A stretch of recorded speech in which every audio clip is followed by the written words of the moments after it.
Hey, what's up mga ka-Triple R TV? Kamusta na kayo? Kababalik ko lang. This is my first vlog in 2024. So, sobrang busy. Malata ako dahil birthday na ng nanay ko kahapon. So, New Year na, birthday pa. So, sobrang busy talaga yung mga nagdaang araw.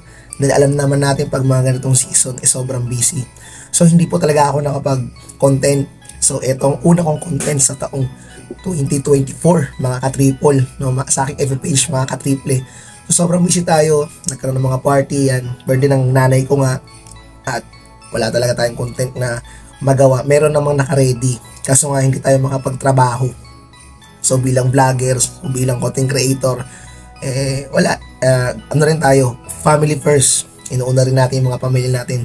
Marami nangyari noong 2023, no? Ang mga reaction ko lang sa mga nangyari na to, yung mga taong, mga hindi pa rin natuto, diba, na sinabing bawal lang ang putok.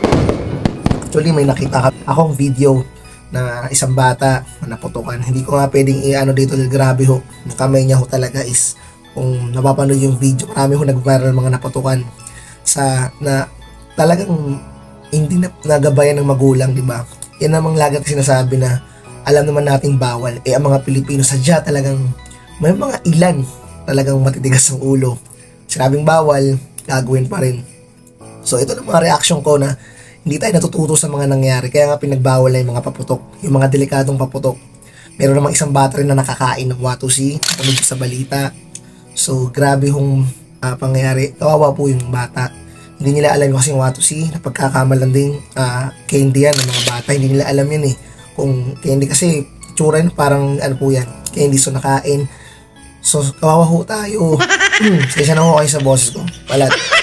Sobrang party kagabi. Dahil nga, yung aking mother, nag-birthday kahapon. Diba? Sobrang taon-taon yan. Pag nag-birthday yung nanay ko, sobrang talagang busy. No? So, no content. This is my first vlog. Ano ba sasabihin ko? So, medyo paano pa ako. Groggy. So, yun na lang akin pa yung mga ka-Triple R TV. So, maraming salamat sa suporta ninyo. So, sana magtuloy-tuloy na yung trabaho. Mag-vlog tayo ulit. Balik tayo ulit sa pagko-content. So, ganito na lang. This is Triple R TV. Please hit the notification bell. Subscribe po ang aking channel. Maraming salamat po sa aking FB page, ka-Triple. Thank you. Peace out. Happy New Year.